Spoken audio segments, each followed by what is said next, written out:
সোমবার দুপুরে হাওড়া সদর লোকসভা কেন্দ্রের সিপিএম প্রার্থী সব্যসাচী চট্টোপাধ্যায় তার মনোনয়নপত্র জেলাশাসকের কাছে জমা দেন। এদিন উলুবেড়িয়া লোকসভা কেন্দ্রের কংগ্রেস প্রার্থী আজাহার মল্লিক মনোনয়নপত্র জমা দেন। এদিন দুজন প্রার্থী দলীয় কর্মীদের নিয়ে মিছিল করে জেলাশাসকের অফিসে আসেন। এদিন সব্যসাচী চট্টোপাধ্যায় বলেন, ইন্ডিয়া জোটের প্রার্থী হিসাবে তিনি হাওড়া থেকে লড়ছেন।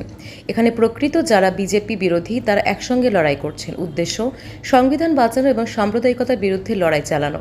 তিনি ফের বলেন, তারা তৃণমূল বা বিজেপি কোনো ব্যক্তির বিরুদ্ধে লড়ছেন না, লড়ছেন দলের বিরুদ্ধে। তিনবারের সাংসদ প্রসূন বন্দ্যোপাধ্যায় এবং হাওড়া মানুষের জন্য লোকসভায় কোনো কথা বলেননি। সংশোধিত নাগরিকত্ব আইনের মতো গুরুত্বপূর্ণ বিষয়ে লোকসভার কোনো বিতর্কে অংশ নেননি।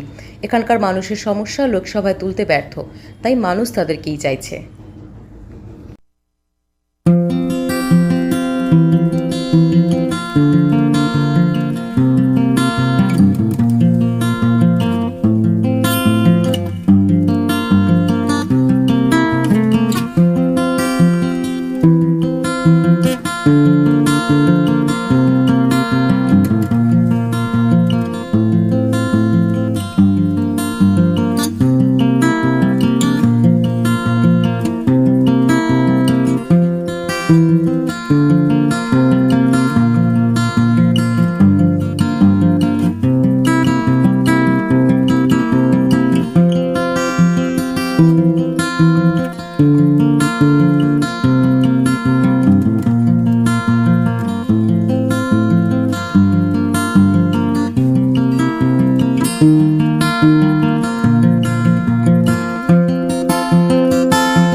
সবাই মিলে এই লড়াইটা হবে। এই লড়াইটা আজকে খুব ঐতিহাসিক লড়াই।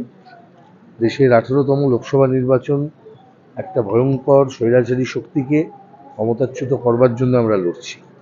সেই জন্যই দেখবেন ইন্ডিয়া জোট যা আমরা তৈরি করেছি, সেটা সারা দেশ জুড়েই আমরা তৈরি করেছি। যারা বিজেপি বিরোধী প্রকৃত শক্তি তারা সবাই এই জোটে সামিল, এবং পরীক্ষা নিরীক্ষা হয়ে গেছে কারা সত্যিকারের বিজেপির বিরুদ্ধে, কারা বিজেপির বাইরে। ইন্ডিয়া জোট বনাম বিজেপি, এই লড়াই হচ্ছে। মাঝখানে যারা আছে, কিছু কিছু দালালের দল ঢুকে আছে। পশ্চিমবঙ্গের ক্ষেত্রে এইরকম আমাদের আছে একটা, সেটাকেও আমরা ওভারকাম করব। দেখা যাচ্ছে যে কি কংগ্রেস কর্মীরা প্রচারে নামলো, তার আগে আপনার সঙ্গে এটা খুব ভুল কথা, কি যোগাযোগ হচ্ছে না? খুব ভুল কথা, এটা অত্যন্ত ভুল কথা। কংগ্রেস কর্মীরা, আমরা যবে থেকে এই লড়াই শুরু করেছি সেদিন থেকে কংগ্রেস কর্মীরা আমাদের সঙ্গে রয়েছে, এবং প্রতিটা ওয়ার্ডের প্রত্যেকটি পঞ্চায়েতের যারা যারা নেতৃত্ব তারা আমাদের সঙ্গে থাকছেন এবং থাকবেন। কংগ্রেস কর্মীরা তো থাকবেনই। এই আসন তো আমরা বারবার যেটা বলেছি, এখানে ঘরানা কাদের? এখানকার ঘরানা, এখানকার এমপি ছিলেন সমর মুখার্জি, সুশান্ত চক্রবর্তী, স্বদেশ চক্রবর্তী। তেমনি এখানকার ঘরানাতেই এমপি ছিলেন প্রিয়রঞ্জন দাস মুন্সি, যারা লোকসভাকে আলোকিত করেছিলেন বিতর্কে, প্রশ্নে তাদের সাথে মতের ফারাক থেকেছে, কিন্তু লোকসভায় তারা কন্ট্রিবিউট করেছেন। যারা লোকসভায় গিয়ে কোনো বিতর্ক করেননি, লোকসভার প্রতিনিধি হিসেবে তারা এখানকার কনস্টিটুয়েন্সির কথা তুলে ধরেননি, ধরতে ব্যর্থ হয়েছেন। যখন গুরুত্বপূর্ণ বিল, নাগরিকত্ব সংশোধন বিল নিয়ে যখন আলোচনা হয়েছে, সেখানে কোনো কন্ট্রিবিউশন নেই, একটা কথা বলেননি। কেন? তাদেরকে কেন? ফলে কংগ্রেস আমাদের সঙ্গে প্রথম থেকে থেকেছেন, কংগ্রেস আছেন, এবং প্রতিটা জায়গাতেই কংগ্রেসের নেতৃত্ব এবং বামফ্রন্টের নেতৃত্ব একসাথেই। গত তিনবারের সাংসদ রয়েছেন প্রসূন বন্দ্যোপাধ্যায়, টিএমসি, বিজেপি হচ্ছেন দক্ষিণ চক্রবর্তী।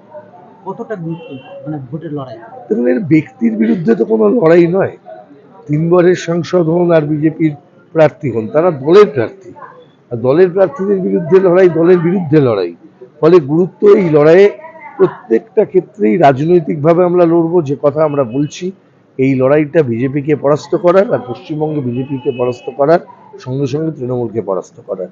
সমস্ত এই বিরোধী ভোটকে এক জায়গায় আনতে হবে, সাম্প্রদায়িকতাকে রুখতে হবে, সংবিধান বাঁচাতে হবে।